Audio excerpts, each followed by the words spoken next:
Good afternoon. My name is Sam Bison, and welcome to my YouTube channel.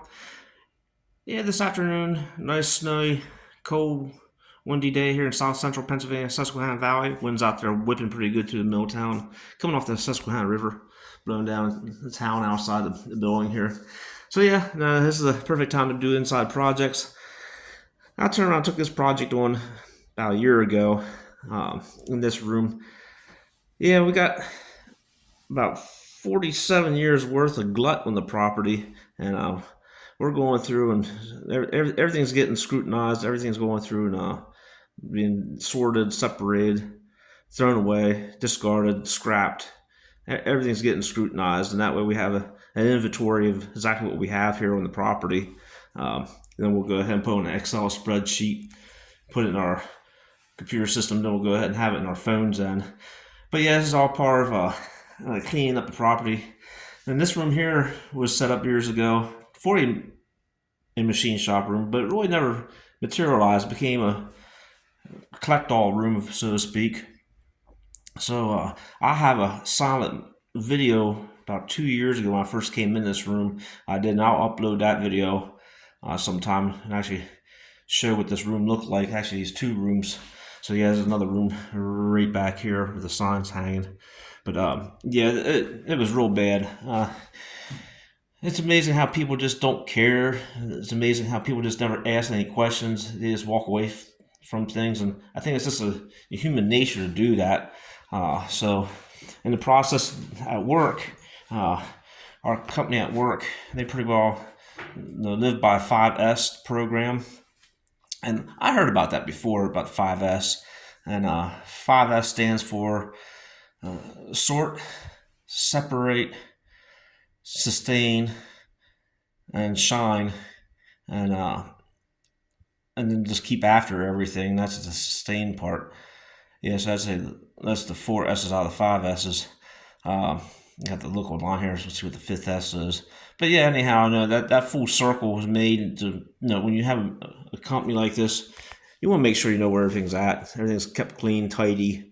And so yeah, this room here, it had a major roof leak on the block building here, and it came down, got into the wand board that was up here in the ceiling. So I pulled all that out, pulled all the insulation out of these ceiling joist areas, got all that pulled out, and then went ahead and painted all the walls here with the latex paint, and then went ahead and put the safety yellow on the columns, and then I went ahead and took time and painted all the outlets, just the covers themselves. Never paint that duplex itself.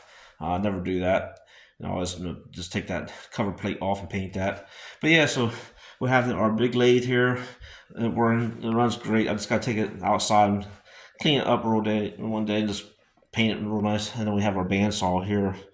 So I'll go through and paint this floor. This is 2 coats of regular enamel paint on, and then that keeps everything locked in, all the old dirt, because this is what the floor looked like here. You can sweep it a gazillion times. You can run the vacuum cleaner over it, but all that dirt, just from years of dirt coming through, it's in the pores. So I put the first coat of gray on. I came back with the second coat. So at least now I'll be able to sort of mop it a little bit, and then come through, and if I have to, put the third coat on. But yeah, once we go ahead and get rid of all these old fluorescent lights, these all go in the dumpster, recycle bin, and recycle the old fluorescent tubes. Same story, just old stuff that just can't get parts for. It's not even worth it. And then we'll go ahead and get new LEDs. This is a new LED light. I'm not too much of a fan of this kind of light here. It has the little individual LEDs, and it's a clear. But I like the one it looks like a fluorescent tube, but it's an LED. So that's what I'm going to try to get. I'm going to go ahead and just fill this whole room up full of LEDs. And then we'll go ahead and back here in the back room, I got finished painting the ceiling back here yet. It only has one coat on back here, but all these old fluorescent tubes got to come down. But yeah, there are old signs from years back, from when we had the trains run at those times of days. Yeah, we don't even run that schedule anymore.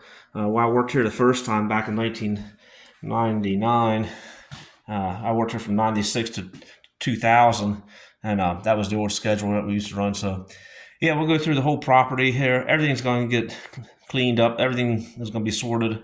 and that way I know where everything's at. Uh, and all the rest of the employees know where everything's at. And like I said, we're gonna have it in our phones. Now we know exactly what drawers. Everything will be labeled, marked, and the program does work. It just takes time to get there, but now we're starting with a property that's that bad, and we'll just go from there. All right, we'll see you on the next go around. I figured just give you a quick walk around our little machine shop. I am looking for a Bridgeport. I want a Bridgeport pretty bad. So if anybody knows where one's at, I'm definitely looking for one. We got a lot of our work on our coaches we gotta do. We got some machine shop work we gotta do, and there's some parts we gotta make also for our one streetcar 77. We got a couple parts we gotta make for that too. So I'm definitely interested in getting a Bridgeport machine. But in the meantime, we're gonna go ahead and just keep on cleaning and going from there. All right, I want to thank everybody for watching, and we'll see you on the next go around. Thank you.